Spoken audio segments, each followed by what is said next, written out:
Hey everyone, this is Mason, and you're listening to Herb Rally. Today's episode is yet another edition of the Herbalist Hour, and this time I'm joined by Maia Toll. So recently, Maia wrote a memoir of sorts called Letting Magic In. We chat a bunch about that new book in today's episode.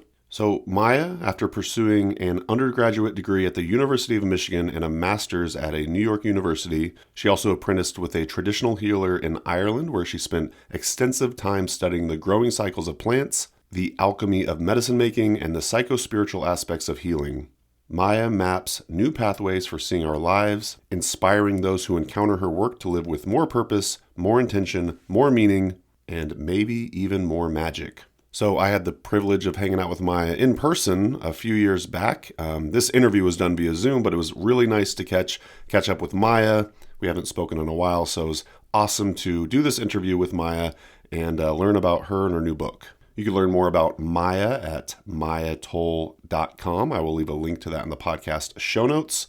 And definitely check out the book as well. I will leave a link to that one as well. Also, before we get into the show, I want to let you know about the annual sale from Commonwealth Holistic Herbalism. That's our good friends Katja Swift and Rin Madura. As some of you may know, Katja and Rin actually recorded the very first episode of the Herb Rally podcast. But just to let you know, they have an amazing online offering with tons of different classes, and they're offering for the month of July 20% off all of their programs. You can learn more at commonwealthherbs.com, but I will leave a link at the tippy top of today's podcast show notes. So to get that 20% off all of their online courses, you're going to have to use coupon code LAVENDER at checkout. That'll get you 20% off any one of their courses. They also do have some free courses as well, so be sure to check those out. But they've got lots of different courses. Just to let you know, they've got the Herbal Community Care Toolkit. They've got a class on nettles, elderberries and elderflowers, herbal remedies for cold and flu, seasonal and environmental allergies, working with grief. And I'm just kind of scrolling down their course page, and they've got a ton. They've got programs anywhere from $10 to $500, so lots of different options to choose from. I highly recommend you check them out, commonwealthherbs.com, or click on the link at today's podcast show notes. And don't forget to use coupon code LAVENDER at checkout to get 20% off any of the courses. Yeah, I just keep scrolling down, and they've just got so many different options to choose from. Definitely recommend checking them out. Big thanks to Katja Swift and Rin Madura from the Commonwealth Herbs School for supporting the Herbalist Hour.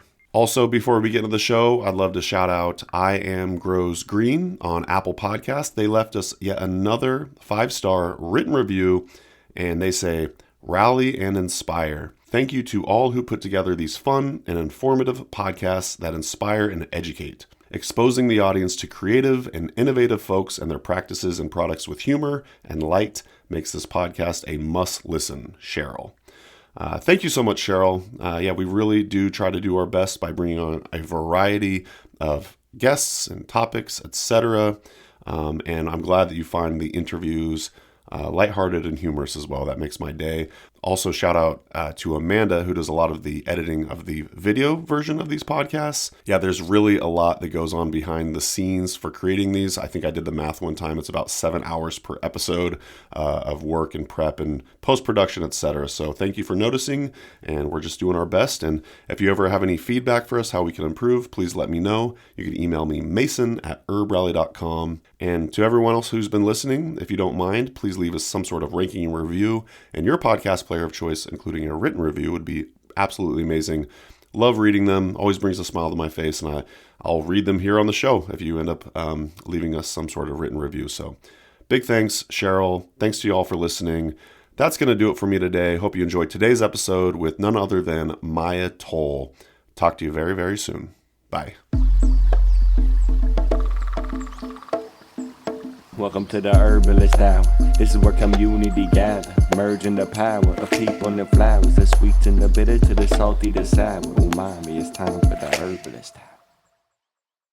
Welcome back to the Herbalist Hour. Today I'm incredibly excited to have on Maia Toll, herbalist, author, and all-around amazing person. Welcome to the show, Maia. Thanks so much for having me. Maybe a few months ago at the time of recording this, your new memoir, Letting Magic In, which I actually just had the pleasure of listening to the audiobook for the past couple hours before we got on the show. So definitely. How is it? It's great. I don't listen to audiobooks. I've never listened to it. So you have no idea who did No the idea. voiceover or anything? Okay. Well, Yeah, I know he did the voiceover because I listened to like the auditions. gotcha. Yeah, it was actually it was very funny because I don't listen to audiobooks, so I called in my mom who Oh, listens to audiobooks all the time. I was like, can you help me with this? And it was interesting because there was one reader who was like very dramatic, and I was like, oh, that's good. And my mom's like, no, no. okay. She's like, the reader has to fade into the background. I'm like, okay, what do I know? Yeah. Um, yeah, I really liked the person that read the book, and man, I can't remember the word you used, but I was scrolling through your Instagram before the interview as well, and you used a word for someone who loves reading books in bed. Do you remember that word perchance? oh my goodness. Yeah, You that was know, probably a this year ago or something, but I was about to say we go through sometimes and we like look up cool words because yeah, like feeding Instagram. What are you going to feed Instagram today? totally. Yeah, so that was probably something that we looked up and I quickly forgot after we found it. Well, I bring that up because I would like to fancy myself as someone who reads books in bed, the bed, but really I love listening to audiobooks while I'm out on a walk. So I just went for like a 2 hour walk before I jumped on this call, and I was just had a great time listening to the audiobook. And yeah, I think it was fantastic. You might not know this either, but they use little sound effects throughout the book. Every time a new chapter starts, there's a little like a bell or something like that. It makes it a little more magical experience. That's funny because we talked about all those things, but Yeah. I haven't experienced them. So um, when I was editing, like the final edits, you go through round after round after round of edits. When I was doing final edits on Letting Magic In, I was in a Meniere's episode. I have this ear problem called Meniere's disease, and it causes vertigo. And the words were literally like running off the edge of the computer screen Oh over wow. and over again. And I'm trying to edit. So I'm a little scared of this book, Mm. because I feel like that final edit, I wasn't my best self. So I haven't gone back at all. I'm terrified of my own book. I go, "Oh, what did I do in that final edit?" So every time someone tells me like thumbs up, I'm like, really? Well, I want to say I read somewhere that you're I want to say maybe New York Times bestselling author or a bestselling author of some sort. No, you're not. And not, so there are so many bestseller lists, and I Yeah. have been on multiple bestseller lists, but Okay. not the big, known Gotcha. ones.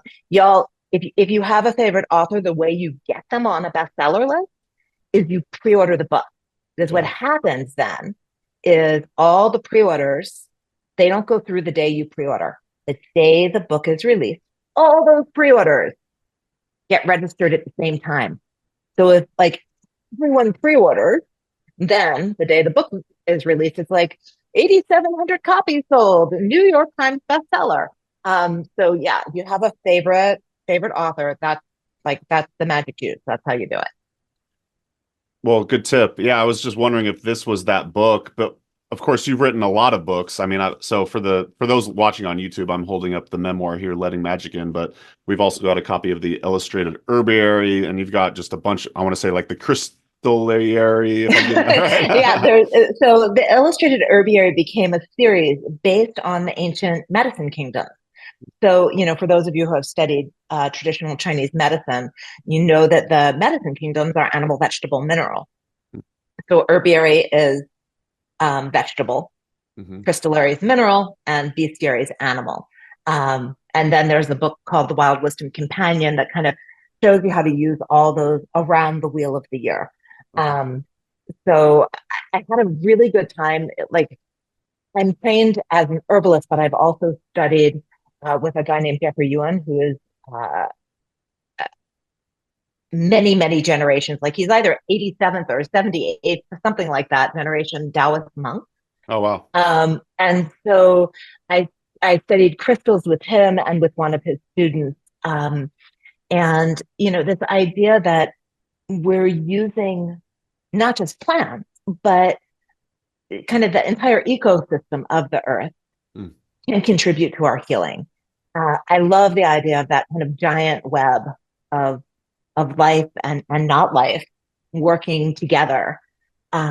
So yeah, the three medicine kingdoms is something that has fascinated me for a very long time. And if you get into the older Taoist texts and Chinese medicine texts, they're using stones. They're putting them in water. So Mm. like hematite has high iron, and so they would put that in water and let it sit for a couple days, and then the person would drink the water, which at a time when you couldn't take an iron pill, right? Right. Was a great substitute. So, when you start combining your medicines, like what happens if you make nettle tea and you put a chunk of hematite in it and you let it steep for 24 hours, right? We start to increase the nutrient density Mm. of our different medicines. And so, I love that. I love that a lot of these things that we consider magical today, like the way we look at crystals today is from a very magical point of view. But if you look at what those magical concepts are, and then you go back to the ancient texts, they line up. Mm. It's kind of like instead of saying, oh, well, there's iron and hematite and we're getting it out into the water, there's talk about um, it being nourishing and fortifying and building up the system. Well, that's because it's building blood, right? So it's fascinating to me how all these things work together.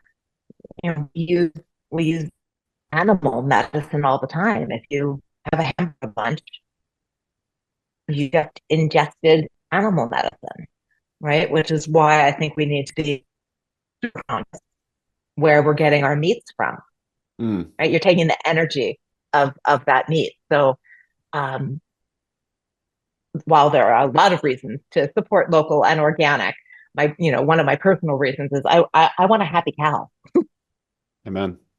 right? Absolutely. If it's my medicine, if it's part of my like nutrient and how I'm nourishing myself, I want a happy cow. Absolutely.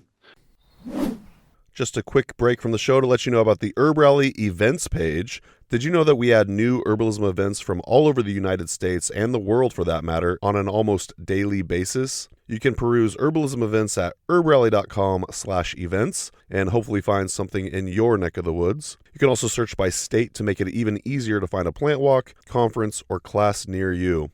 And we also list virtual herbalism events as well. Check those out at herbrally.com/virtual. And again, for the in-person events, go to herbrally.com/events. All right, back to the show. Well, you mentioned the word web, and I know there's a lot of like arachnid imagery throughout your the Letting Magic In book, and I was just kind of curious if you could kind of describe how the book is laid out in a web-like fashion. Yeah. So I started writing this book, and honestly, I was just following the way my brain works. And one of the women in my writing group said, this is really like a web. It's kind of you're starting with things, and I could see a reader kind of being like, wait a sec, I don't understand how all these things connect. But if you kind of stick with it, right, and you start to spiral into the center of the web, you realize that all these things are connected. Yeah. And I think that that's always been the way my brain works. I'm technically, I don't know. I was diagnosed a long time ago, and I don't know what the current politically correct term is, but when I was diagnosed, it was learning disabled. Mm. And my brain functions differently than other brains. Sometimes that really works to my advantage, and sometimes Sure. not so much. But I am constantly looking for where things connect with each other. Mm. There's this kind of like patterning thing that my brain wants to do. It wants to find the pattern. It wants to understand how this connects with that, how that connects with the other thing. And so, the book actually starts, this isn't a spoiler because it's on the first page, with a death. And I think it's really easy to go like, wait a sec, what does that have to do with going to Ireland to become an herbalist? Right?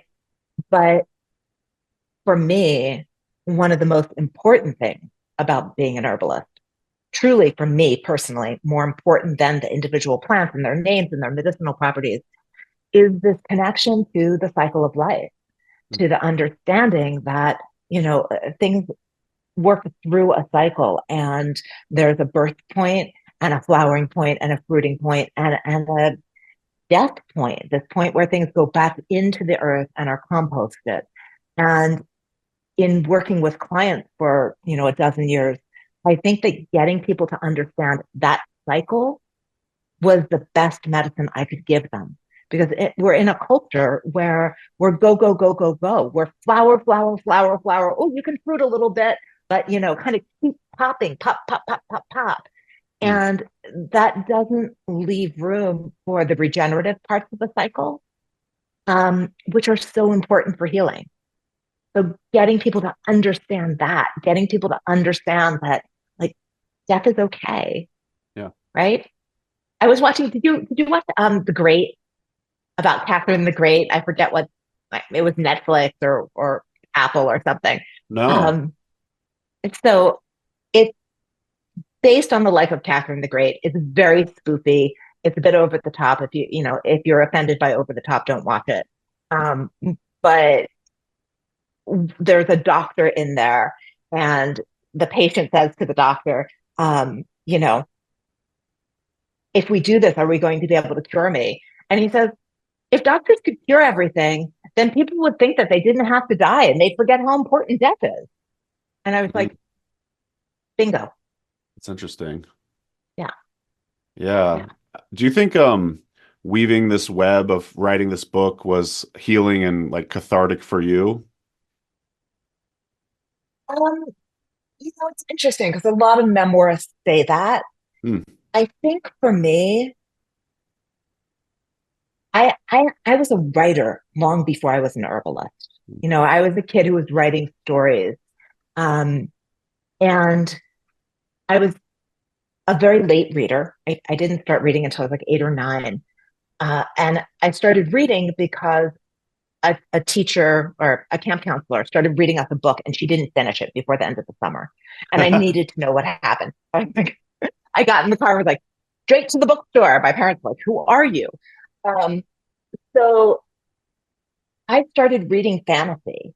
That was always the genre that I read. I read straight through high school. Like, before it was popular, I was the geek in the corner, reading Asimov and Tolkien and things like that. So books to me have always been stories, fantasy stories.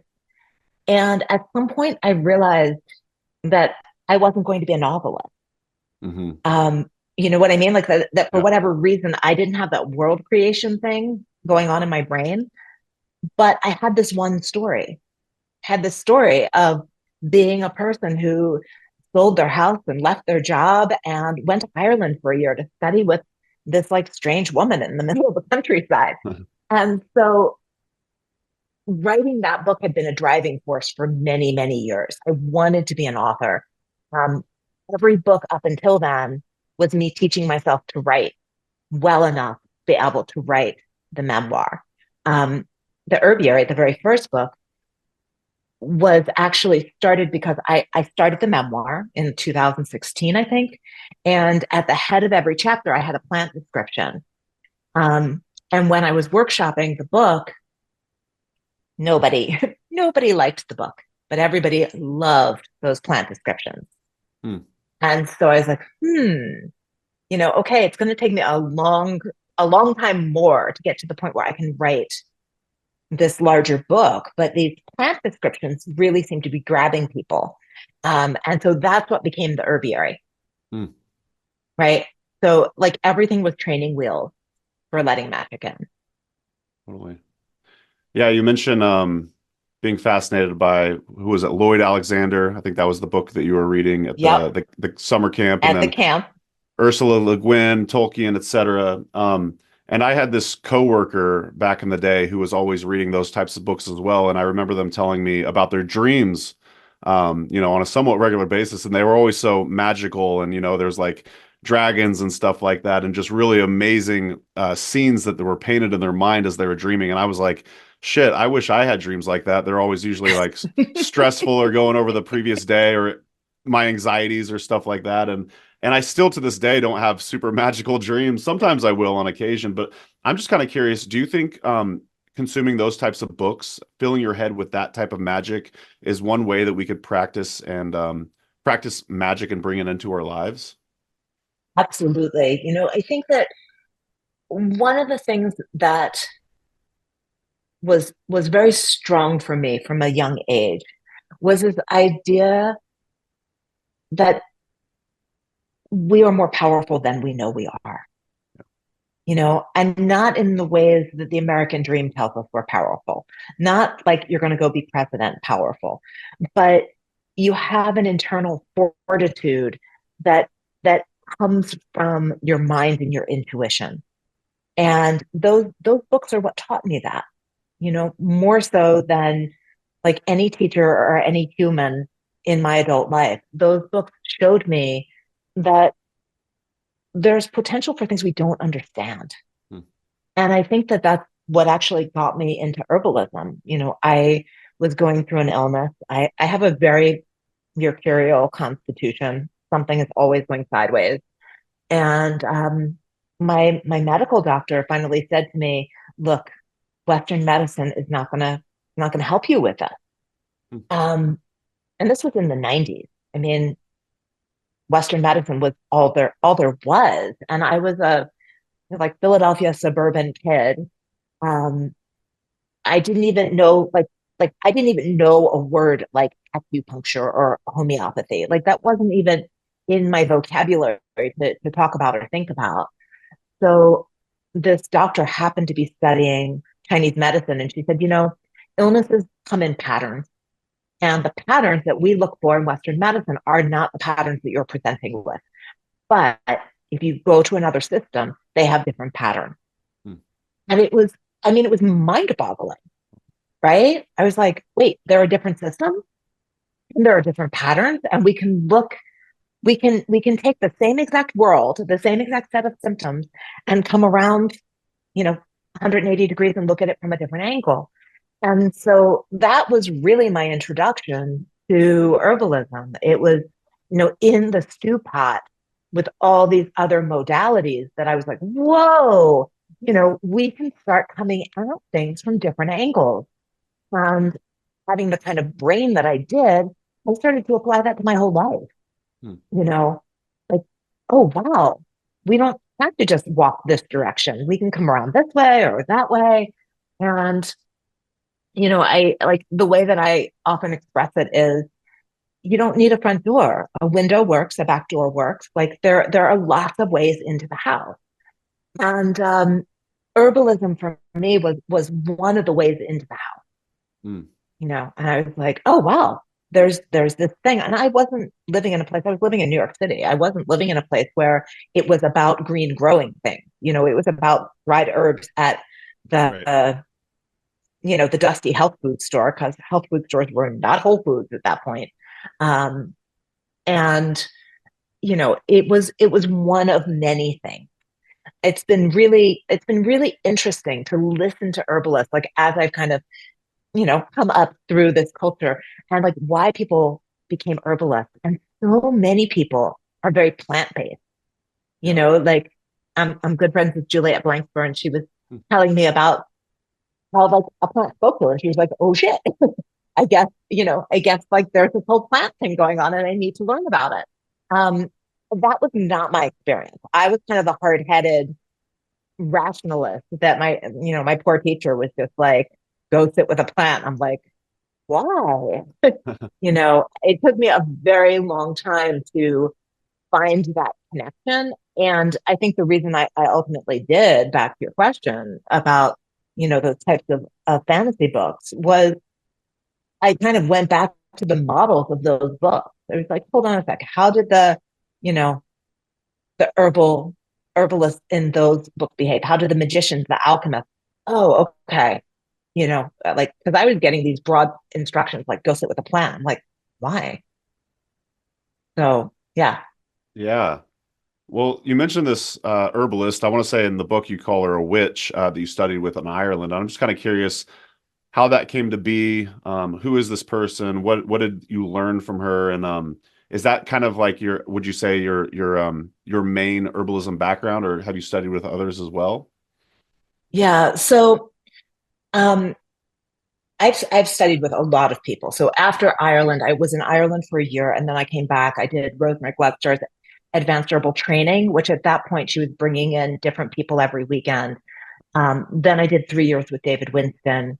So I've put a lot of energy into, into this learning. Um, did way too many essential oil classes, so That's good. so yeah. Um, but I used to, but I don't actually reveal the name of my teacher in Ireland anymore because Gotcha. so many people desire that type of experience, and it's not fair to her. You know what I mean? Like Yeah. when it was just me telling my students who my teacher was, that felt clean and like I was discussing lineage. But now that there's a book out in the world and like Right. thousands of people have read it, it feels like I could put her in a uncomfortable situation or in like a flood type situation that she doesn't need. That's Um, fair. but this was back in 2003, and I had just started studying shamanism and shamanistic practices. And so I was in a cycle of my life where things started falling apart. And I was living in upstate New York and very near Omega Institute. So I was in this like fabulous circle with instructors from the Omega Institute, and we would do journey work and things. And so I was just kind of like starting to tap into the mysticism side of my own psyche. And from that point of view, as I watch things in my real world start to unravel, um, I took a step back and thought, well, like my normal MO, the way that I've been taught to handle something like this is if something's unraveling, you put it back together.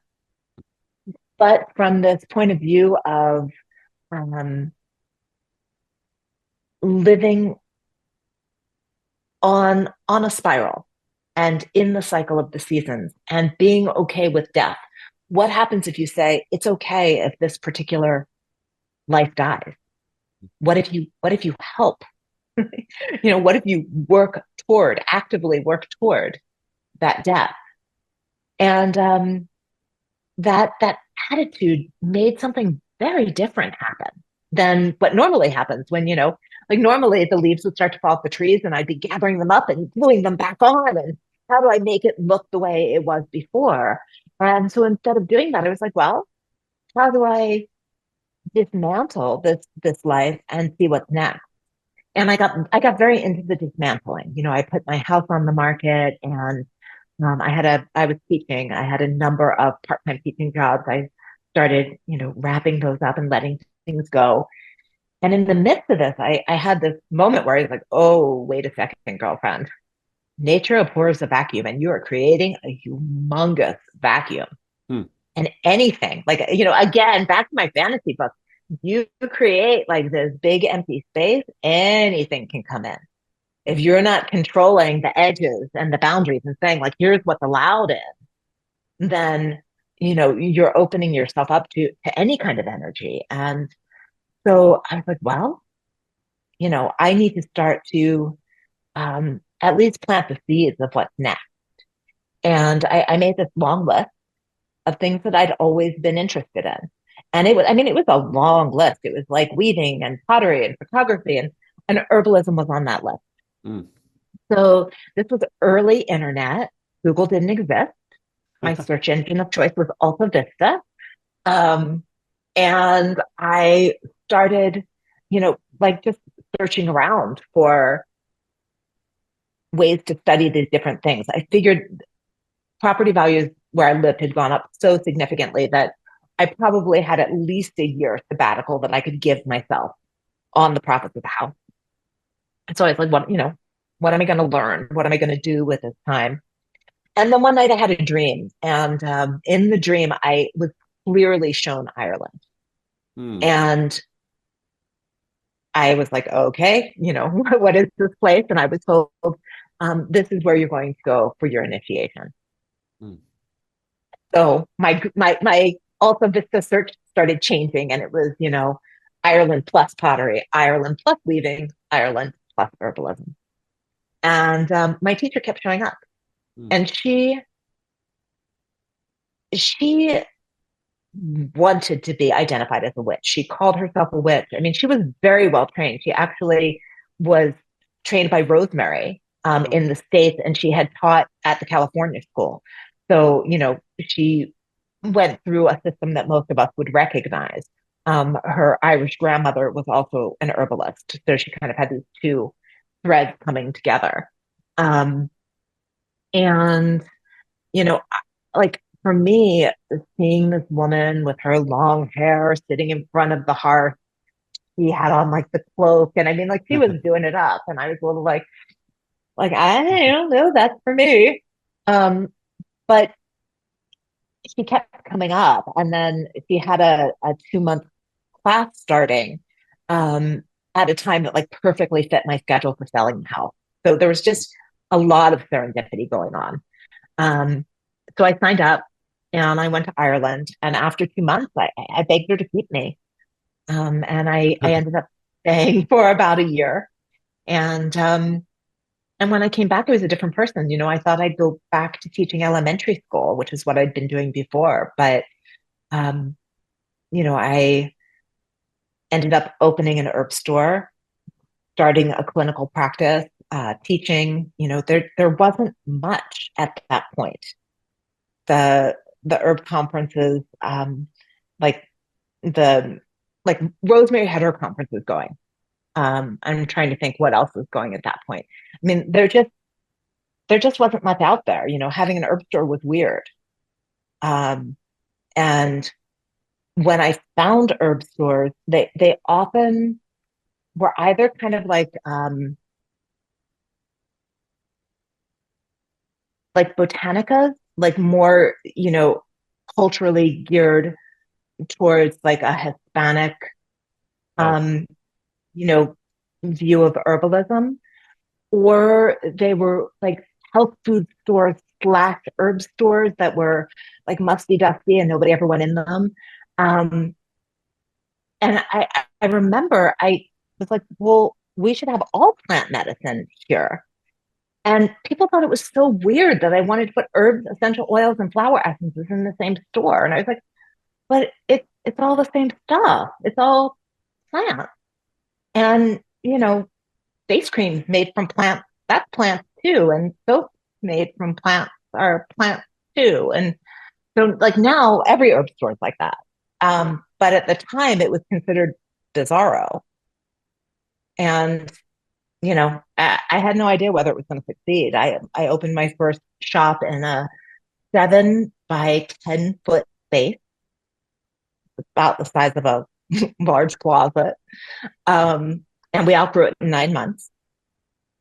And after a couple of years, my husband actually joined me in the business, and we opened a second store, and then it just kind of took off from there. where was that based? So that was Philadelphia. The first store Oh. was Philadelphia. And then the second store was also Philadelphia, in a place called Reading Terminal Market, which is like a Pike's Market Hmm. in Seattle, Oh yeah. Pike's Place Market. Like it's like, lots of stalls, Yeah. and they get incredible foot traffic. So that store really um, it allowed the business to thrive in a way that kind of the smaller store in a neighborhood of Philadelphia didn't. And then we moved to Asheville in 2014, I think, Okay. and opened a store down here. Oh, is that still around? So yeah, we still have the Asheville store, and we still That's have the awesome. Philadelphia store. We have one in each. Asheville oddly did not have an herb store, which That is it had odd. 3 herb schools. They had Yeah. 3 herb schools. It had like the Dallas Institute. I mean, it had Gaia Herbs. It had so much, but it didn't have an herb store. Wow. So when we came down, we opened an herb store, and it immediately felt like it had been here forever. Mm. It was energetically already here. Wow. We just kind of physically built it on top of the energy imprint. Yeah. I'll have to check that So, out next time I'm in the Asheville area. I had no idea. oh yeah, yeah. You'll have to let me know next time you're in the Asheville area. That'd be awesome. Well, I want to ask this, not just transitioning a little bit. Again, the book's called Letting Magic In. It's the memoir by Maia Toll, and I'm just kind of curious how you define what magic is. For me, magic is that web, Okay. and like being able to feel the web and understand which strand to yank on. Yeah. It's what we do as herbalists, really. Mm. You're sitting with a human and you're looking at the web of them, the constellation of their symptomology and where they're well and where they're not well, where they're balanced and where they're imbalanced. And then you're kind of looking at the web of the natural world and you're overlaying the two, saying like, Mm. where do these two things come together? Um, I think that when you understand the web, when you understand those connections, you begin to be able to shift things, and you pull on certain threads, right, Yeah. to make things go in different directions. Um, and that can be used, you know, for good and for healing, and it can also be used in other ways. I think there's a master magician in the political game right now. Mm. I think we all know who he is. He can say something, he can spin a web and say something, and we all go, is that true or not true? Interesting. And 3 months later, half the country says, oh, that's true. Yeah. You're like, wow, wow. Right. So, for me, magic is stepping into the invisible and understanding that just because you can't tangibly touch something, it still exists. Yeah. Right. Whether it's an energy or an attitude or a zeitgeist, you can tap into those things and you can use them to shift things. And I think, like, for me, what I'm often trying to shift is um, small things in the environment, small things in my personal environment, things in someone's health so that they can heal. But lots of things can be shifted once you have feel for it. You were talking about nature abhorring a vacuum and being called to go study with that witch in Ireland. And it sounds like a lot of your journey has just been kind of following your heart, or I like to say like following the golden thread. And I'm just kind of curious, is there magic in pursuing what's calling you, if that makes sense? Absolutely. I mean, to me, again, back to that web and imagery, Yeah. when you get a feel for where you are on the web Mm. and where you want to go, it really does become a golden thread. Yeah. And you can kind of see the way from here to there. And if you can't see it with your eyes or your brain, like if you can't understand it, like you're saying, Mason, you can feel it with your heart. You feel that tug. Um, and you move that way. And the Mm. pattern shifts around you as you move that way. Yeah. You also talk a lot about I want to say it was the time you moved to New York back in the day, you were honing your sense of intuition.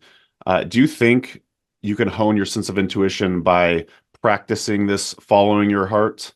If that makes sense, you know what I mean? Like I feel like Yeah. the more I'm called to do something and if I push it away, there's like this sense of sadness in me. But when I practice actually following through and pursuing these different projects I want to partake in, or this creative endeavor, I feel like I'm working that muscle. And I'm just kind of curious, do you think you can hone your sense of intuition by pursuing these creative callings, if you will? Yeah, absolutely. I mean, I think it's just like training a puppy. If you keep telling it no, no, no, no, no, then like you have an unhappy puppy who doesn't try anymore. But if you keep saying like, oh yeah, yeah, come on, you're doing it. Like if you say that to your intuition, then it it is allowed to express itself. It's allowed to bubble up. And Yeah. I think that one of the pitfalls of intuition, and I don't know if you've encountered this, Mason, but I know for me, you know, there's that like pull at your heart. There's that kind of sense of I should be going that direction. And then there's this other thing that happens when your brain engages with the idea that you're intuitive and your brain gets like super excited about it. And your brain's like, ooh, intuitive. And it starts kind of grabbing things and calling them intuition when Oh, really what it interesting. is thought, you know? And so I think that's the danger. Like just because you think something does not like that's not the same as an intuition. And I think that you have to learn to differentiate between the feeling of thinking and the feeling of intuition within your own body. They feel totally different for me. Like, a thought often comes in words. It's language based. It's clearly coming from upstairs. Whereas for me, an intuition is more of a full body experience. Mm. My brain is involved because my brain is part of my body. But, you know, it's more of a, I turned my head that way and I saw something. Wait, why did I turn my head that way? What, you know what I mean? Like Mm. that thing came into my line of sight because my body naturally turned toward it, as opposed to my brain being like, I'm looking for a sign. It is going to be on my left. You know what I mean? So I, Yeah, I think I that do. like there's a difference. I call it bully brain when our brains just get really chatty and loud and, want to pull us off in certain directions. Um, it's I think that it's one of those things that's like the danger zone when you're first starting to work with your intuition Mm. is just that thought of like, oh wow, I'm intuitive. This is so cool. I can, change my life, make my life more magical, whatever it is you think you're doing with your intuition. Um, and then your brain's like off. And so I do think that you have to really just pay attention. What does intuition feel like in your body? Mm. The holistic experience of it. So that you can tell the difference between that and your, you know, our brains are very imaginative and creative and they want things to do. And if you tell them to focus on intuition, they will. They'll happily feed you all kinds of things and say that it's intuition. Yeah, I want to say I heard on some interview you were on a podcast you posted about on your Instagram page. You were talking about one way to connect to divinity is through creativity. I was hoping you could expound upon that because it kind of feels like what we're talking about right here. Yeah, yeah. So, for me, like divinity is not old man in the clouds. Divinity is it's this web, but this Yeah, is the metaphor that works for me, and I go back to it over and over again. It's that sense of I'm a part of something larger than me, yeah. right? I'm a part of something larger than me. Um, I like to kind of think about it from the inside out and the outside in. Your body's made of cells, right? So your little liver cell, it has Mm. a job. It's doing its job every day, going about its business. It knows its little liver friends. And it might not even have any awareness that there's a stomach or a kidney or a heart. It's in its own little neighborhood doing its own little thing. But it's very clear to us, the human, that liver cell is part of this larger organism called a human being. And so I think of us human beings as part of this like larger organism we can call Gaia or the Earth. And Gaia is a part of a larger organism called the solar system or the universe. And there are probably systems that like we don't even have names for that we can't even understand or grok the same way that our little liver cell probably doesn't understand that it's part of a human being. So for me, this idea of divinity is allowing yourself to be a part of something larger than you, whether you can name it or not. You don't have to be able to name it. You don't have to call it anything. You don't even have to be able to describe it. Mm. But just having that knowledge, that sense of I am part of something larger than myself. And what can I create that serves that larger organism? You know, um, that's that's part of how I find a sense of purpose. And, Mm. like I said, I have a very mercurial constitution. So especially when I feel like nothing is quite going well and I'm a little bit of a jumble and um, I need some motivation for being present. I go back to that. I have this time span where I can participate in this larger organism in a body. I don't think we fall out of the larger organism. I think we just lose the body part of it. Um, so what am I going to do? How am I going to support the organism? What am I going to create? And that re-energizes me, more so than thinking about like my husband's very human community focused, right? Mm. So he's thinking about like when his next Red Cross blood donation is, or volunteering at the polls, or whatever he's doing. Um, I like to think of this organism as much bigger than the human race. It's Mm. the animals and the plants and the crystals and the wind and the air. And so, like, how am I going to play with all that? So much good stuff there. Do you think because back in the day, when I was in my early 20s, late teens, I was very gung ho about I'm going to change the world and I'm going to do all this stuff. And then I feel like as I got older, my creativity and my purpose started feeling like I'm just going to try to take care of my own life, create the things that I want to see in the world. And I'm just kind of curious how you look at that. Do you like the way your husband participates by donating the blood and whatnot? Do you think that uh, it'd be beneficial for us to really just follow our curiosity, follow our creativity, and just try to take care of our own little corner of the world, and that will bring like good to the whole organism or the whole universe or however you see it. Yeah, it's such an interesting question because I think that obviously, if we look out at the world, it's a hot mess. Yeah, It's a, you know, totally. it's a hot mess, and it's really difficult to like shift an entire hot mess. And when I think about like how energy works, if I am energetically intending something, if I'm kind of like pulling on these threads, and I'm the only person pulling on that thread, well, then that thread is going to move, right? But when you get a whole host of people pulling the other direction with their energy and intention, Hmm, well, then I'm not going to be able to move that thread. right. So, I I at this point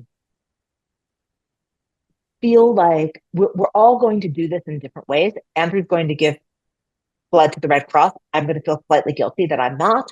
And I'm going to do something else. I'm going to write a blog post. I'm going to write a book, you know, and that's going to send energy out in a different way. So I've been thinking a lot. Do you remember there was an old book called Love Languages? Do you remember Oh that yeah, book? I've heard of Yeah. that one. Yeah, Yeah. the five love languages or something. Yeah, something like that. Yeah, And I haven't even read it. I've read like synopsises of it. yeah. But like the concept of a love language and all of us having a different way that we express our love and allowing ourselves to express the way we express, Hmm. right? So maybe you're a person who wants to work meta and is like marching on Washington or getting on airplanes and doing Doctors Without Borders or something like that. And maybe you're a person who's going to sit home and write poetry, and that poetry is going to find its way into a zine that's going to find its way into the hand of some 17-year-old who's about to commit suicide in Ethiopia, Hmm. and they're not going to because of your poem. You know, we're all moving out into the world in different ways, and I think that if you put the intention behind it of doing your best work in the world, doing your most hopeful work in the world, and then you just let it go. Like Yeah, we can't control where it goes. Just like Andrew can't control where his blood goes. I don't know who's going to get his blood, and neither does he. But he's willing to put it out there. And so for me, like that's what the books are, Yeah. right? It's like there's an energy I want to share with the world. I'm going to put it on paper. I'm going to send it out into the world. And hopefully someone's going to find that at a moment when it can help them in some way that I will never understand. Yeah, I was gonna ask you, who are you hoping gets their hands on this book? And you kind of answered it right there, but yeah, I mean, I guess if you could expound upon that, who are you writing this book for? Who do you hope reads it? And yeah, Yeah, this book to me is for anyone who's at the beginning of a mystical or healing journey. Hmm. For anyone who's seeking something in the world and is just confused how to get from point A to point B, that kind of like, I know there's something out there that is more than this. Yeah, Um, but I have no idea how to move from point A to point B. And my hope with this book, my hope with all my books, is to lay down some breadcrumbs. You know, this is not a prescriptive book. This does not say, now go do this. yeah, But we all learn by example, right? And by seeing somebody else do something, you go, oh, wait, that's possible. Or, oh, wait, I had no idea you could think about things that way. And so for me, letting magic in is it's a breadcrumb trail. And it's for anyone who's ready to shift their life, but is feeling either lost or alone or scared of themselves, because I had some moments where I was really scared of myself, like, whoa, what is this? What is this thing that my mind and body are doing? This shift in paradigm um,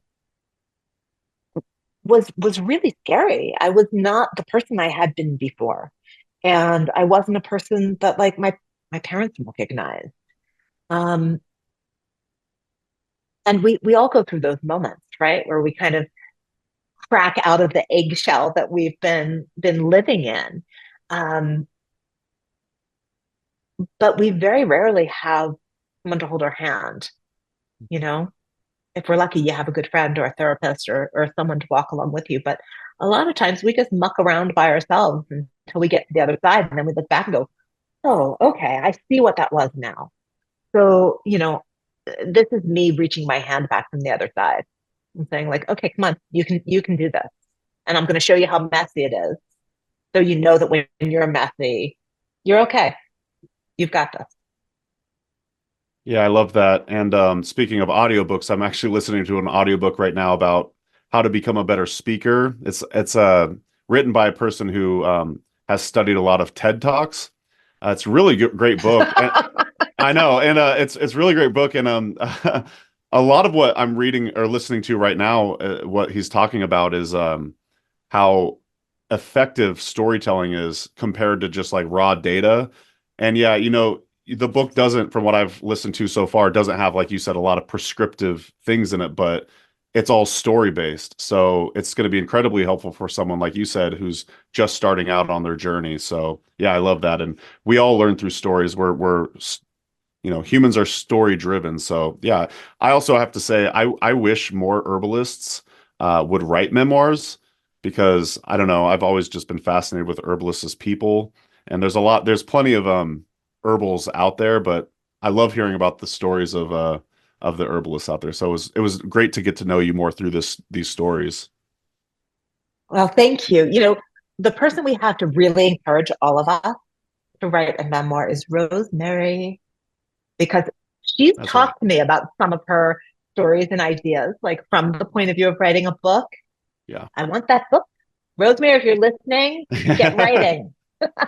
I've heard she listens to the show on occasion. So yeah, Rosemary, we need a memoir from you. Yep, Absolutely. we're all waiting. Yeah. Absolutely. Well, I also would like to talk a little bit about, so this is going to be released in a couple months. You've got coming up in August something called Night School for Young Mystics. Would you like to share more about that? Yeah, I wish I had a mock-up of the cover because it's gorgeous. All of your But books and everything you do, Maya, is gorgeous. So I don't know if you keep thank working with the you. same artist or not, but yeah, it's always awesome, beautiful. Sorry to interrupt. Yeah, no, I have different artists. Like I've just been I've been incredibly lucky. I've been incredibly lucky. In the publishing world, people always talk about like getting a good cover, and I have gotten many good covers. So in between the herbiary crystallary book and Letting Magic In, I wrote a book called The Night School, which is much more prescriptive. It's for the one that's already published is for adults, and it's pretty much like mysticism made easy, because so many books on mysticism are so dry and impossible to get to. So this book is very, very readable. I created a character. He's kind of like the wacky professor who walks you through the lessons, and everything is very short, like 2 or 3 pages, so that it's like, just read a little bite, take your time, digest it before you go on to the next. And in my mind, it was always like the Magic School Bus. Do you remember the Magic School Bus? I love that. Yeah, cartoon from the Yeah. early 90s. Yeah. Right, right. So in my head, B. Marlowe, who's the teacher at the night school, was Lily Tomlin doing the Magic School Bus. And I kept talking about that with my publisher. I kept being like, it's just like the Magic School Bus. And they're like, Maya, but it must have sunk in, because they came to me and they said, do you want to do a version for kids? And I was like, hell yes. So it's really fun, because it's just lightened down to kid level, very much based on like the trip idea that the Magic School Bus, we're going somewhere, we're learning something there. And it parallels the adult book. So it'd be really easy for an adult to be reading the adult book and a kid to be reading the kid book, and, be able to have that family discussion. So I'm really excited about this one. And I hope that it gets made into a cartoon. That is my intention, putting that out in the world. Very cool. And do you have a release date for you? You said August? August 6th. Awesome. August 6th. Well, we will stay tuned for that. And I'll be sure to get a link for more information, include that in the podcast show notes, the YouTube description, all the above. So awesome. Well, a couple more questions for you, Maya. You mentioned in Letting Magic In your annual tarot practice during your birthday. And I was just hoping you could kind of, for those uninitiated, if you could kind of inspire us or teach us how we could get into tarot, if I'm saying the word correctly. I've heard it pronounced a few different ways. Yeah, tarot. you are saying the word. Okay. You are saying the word correctly, tarot. So, at the time that the book was, like, the time of my life the book was written about, I was using tarot cards. At this point, I use oracle cards a lot. So the difference is tarot is the system. It's actually based off of your regular card deck. So it has suits, just like a card deck does. The suits in tarot are based on the 4 elements: earth, air, water, fire. Instead of clubs, hearts, jacks, well, not jacks, clubs, hearts, diamonds. I'm missing one. Spades. So tarot is a system, and it's complex. It's layered. You're looking at the numerology of the number, kind of married with the earth, air, water, fire element, and then the position in your spread and things like that. So it takes some doing. It's like learning astrology. It's multi-layered. Oracle cards are way easier. They're what my decks are that go with the herbiary, bestiary, and crystallary. Each card just has one meaning. It's a standalone. You don't have to understand the whole system in order to lay down some cards. So I've moved towards oracle cards. I find them kind of quick and easy. Sure. And I love, on occasions like birthdays, I have to say, as I've gotten older, I've gotten to the point where sometimes I literally forget it's my birthday. So I'm not as birthday oriented as I used to be. Yeah, I was like, birthday? But especially around the winter solstice, because I feel like, the sun dies and then is reborn. And so what are we going to bring into this new year? I'll lay down some cards. And a lot of times what I do with the oracle cards is I'll just do a 3-card spread. I'll do past, present, future, and just lay down a card for each. Sometimes I'll do what I call a crossing, which is I lay down one card that represents who I am right now or what I'm going through right now, and then what's crossing me, what is keeping me from being able to move forward. So those are the two spreads that I use the most. Um, Sometimes when I want to get fancy, I created a spread for one of the books, kind of based on the cycle of the season. So, you start with what's in seed, what's in flower, what's in fruit, and what's dying, and go round that way. Um, the way that I think about the cards is not that they are mystically, magically reaching into the future and giving you, the TV show of your life to come. Instead, I think of the cards as doorways into the collective unconscious, doorways into metaphors and archetypes that we all work with throughout our lives. And so if you're having a problem and you are standing at the front of the house trying to open the front door, to go back to that metaphor, and the door is not opening and you're frustrated and you don't know how to get through, and you pull a card and it directs you to a back window, right? It says, why don't you look at it this way? How about stop staring at it, from the point of view you've had, and instead come around and think of it this way. And even when I pull cards that I'm just like, what's this? Usually within 24 hours, my brain kind of gestates with it, and I start to see how I can take the message of that card, overlay it on my situation, and start to think about my situation differently so that I can shift the outcome. Yeah, and as you mentioned, the herbiary, crystallary, and bestiary all have their own tarot cards and or oracle cards, and I don't have it in the book anymore. I know Amanda has them hiding somewhere upstairs, but but yeah, there are cards in the back of the book, and then I also yeah, I'm looking at my bookshelf and going, wait, where are they? Here they are. So they also did just deck. So for people who like awesome. Yeah. And Beautiful. these are bigger than the ones in the back of the, so like, nice. That's apple. They're so pretty. Yeah, they're really lovely. I just got so lucky. Totally. Ladies' mantle. Ladies' mantle. There's willow. So cool. Are those all available on your website or? Well, I don't sell from my website, but if you go to my website, you can, see the names of everything, and then they're available wherever books are sold. The Herbiary is actually sold over 100,000 copies at this point. Wow, that's crazy. Yeah. Congrats. Yeah. It's like it's really out in the world. Yeah.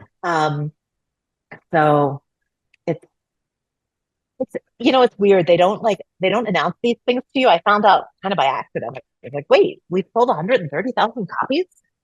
130,000 people are looking at herbs that way. I mean, that's amazing. It is. Yeah, I've seen it at lots of different just random bookstores, not even like herb shops or anything like that. They're all over, as you say.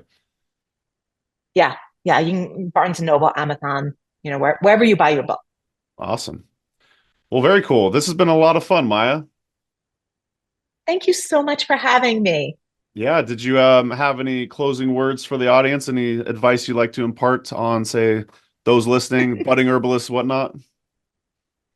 Oh, wow. That's a big topic for the end of an hour. Yeah. Yeah. I think more than anything else, just keep listening to your heart, and like, don't stay in things that don't feel right. Move towards the things that make you feel aligned with yourself. Love that. Yeah, listen to your heart, and listen to the audiobook, Letting Magic In, or purchase the physical copy so you could read it in bed. But yeah, thank you once again, Maia, for joining us on the show. Let's say your website's maiatoll.com, right? Am I getting that right? Yeah, it's MAIATOLL.com. And I have it, a newsletter that you can sign up That's for right. there. And I actually published fairly often. So Yeah. there's also, this is kind of like a strange aside, because I have this thing called Meniere's disease, which is an inner ear condition.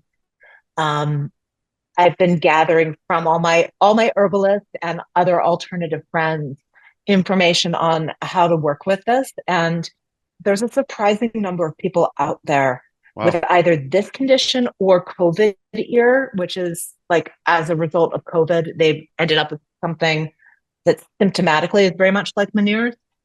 So I've been compiling all that and have posts on the web on the newsletter website. So, if you're a person that's either dealing with this yourself, or if you have clients or people you're working with, and you want to kind of, it's not advice as in I did this and you go do this. It's compilations of advice from so many brilliant people. Good to know. And for the listener, currently your newsletter is called Unkempt. I don't know if you want to share with what it's going to be transitioning to, or where people could sign up and whatnot. Yeah. So you will always be able to sign up on the Maia Toll website. That's the easy thing. Right now, my newsletter's on Substack, and for the foreseeable future, it will stay there. It's been called Unkempt because I was feeling very uncommitted when I started it. I was not sure I was going to continue. I didn't want any pressure.